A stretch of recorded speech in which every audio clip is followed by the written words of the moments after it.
माथा पर हाथ को रख देता है। वाणी का मतलब बोल के, इसीलिए कहा है शब्दन मार जगाई दियो, शब्द का मार से शिष्य बनाते हैं। और दर्शन से, जैसे आदमी नहीं कहता है कि दर्शन हो गया, इससे सुबह सुबह आप गांव में किसी का आप सवेरे सवेरे मुंह देख लेते हैं, भोजन नहीं मिलता है तो नहीं खाता, ऐसा के दर्शन के लिए का हो। तो जब गुरु का दर्शन कीजिएगा ना तो आपका जो जीवन में पाप होगा उसको कहते हैं स्पर्श से, वाणी से और दर्शन से। तो शिष्य के मन में शिव भाव का आवेश जगा, उसको कहते हैं गुरु। एक गुरु आता है, इसका नाम है सदगुरु। सदगुरु का मतलब होता है सच्चा भोला। सदगुरु आदमी बनते हैं, सदगुरु आदमी बनते हैं। सदगुरु का जब चेला बनिएगा ना तो सदगुरु का करते हैं कि शिष्य के मन में चाहे डायरेक्ट अपनी ताकत से, अपनी दया से शिष्य को शिव बनाते, उसको कहते हैं सदगुरु।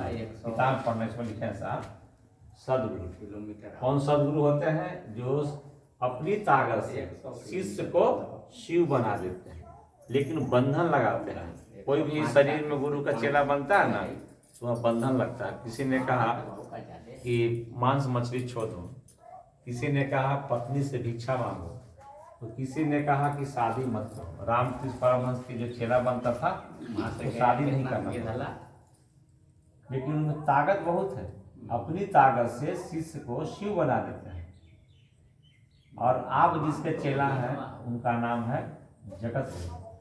यही 110 किलोमीटर जगत से ज़्यादा पड़ता हुआ एक तरह से। तो स्कूल में शिक्षक और कॉलेज में शिक्षक, दोनों को शिक्षक नहीं कहते। टेम्पो लेके जा सकता है, कॉलेज क्या कहते हैं हम लोग? प्रोफेसर साहब नहीं बोलते हैं, हम लोग हैं शिक्षक, मास्टर। और कॉलेज के क्या कहते हैं उसको? प्रोफेसर।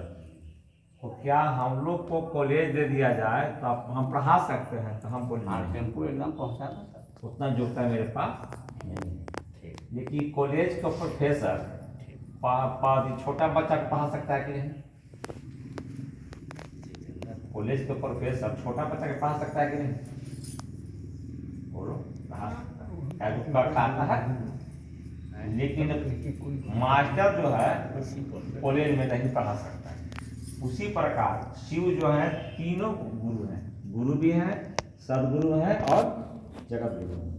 तो जगत गुरु के चेला हम लोग बने, तो जगत गुरु के जो चेला बनेगा फिर बन्ना बंधन नहीं मानेगा। तो जो बन्ना बंधन मानेगा वो सदगुरु के चेला होता है। हम इसलिए जान के पूछ रहे थे कि आप लोग कहे कि हम चेला है जगत गुरु का, तो जगत गुरु का चेला वही हो सकता है, मैंने कह सकता है जो बंधन बन्ना को नहीं मानता है।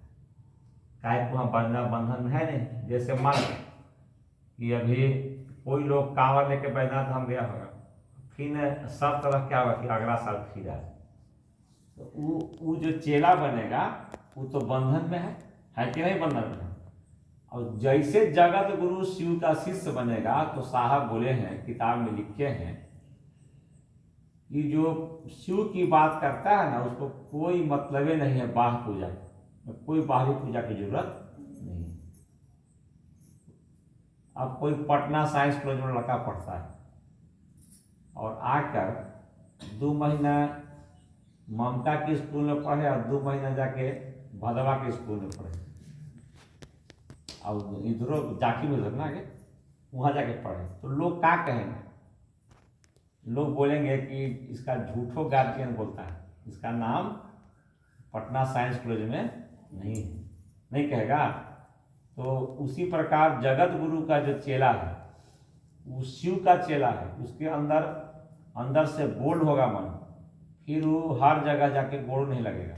मने ना होता है कि कहीं देख ली अथी टिकल तो आदमी का मन हो जाए कि मने भगवान होता, तो जब से जगत गुरु का चेला बनेगा ना तो उसका मन क्या होगा? बोल्ड होगा। तो साहब बोले हैं कि जब गुरु 3 प्रकार, चेला क्या प्रकार? हाँ प्रणाम। 3 प्रकार से उसमें है।